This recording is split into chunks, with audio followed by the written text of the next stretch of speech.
తప్పుడు వయసు చేసుకొని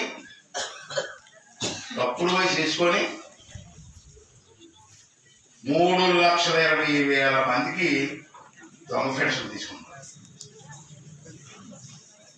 తప్పు కదండి. 3,20,000 మంది రాష్ట్రంలో దొంగ పెన్షన్ తీసుకుంటున్నారు. రిపోర్ట్ ఇది.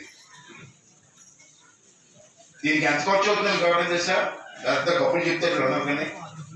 మీ నాయకుడికి ఎవరైనా తెలుసా?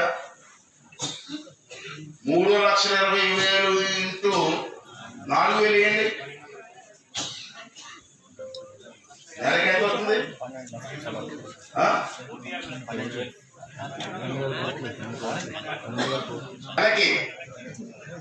నెలకి ఈ తప్పుడు పెన్షన్ తీసుకున్న వాళ్ళకి దొంగ పెన్షన్ అంటాను. దొంగతనం తీసుకుని దొంగ కొద్ది ఏమంటావే వారికి నెలకి 120 కోట్లు ఇస్తారు. అందరికి కాదు, ఈ దొంగలకి నెలకి. మరి సంవత్సరానికి ఎంత అయింది?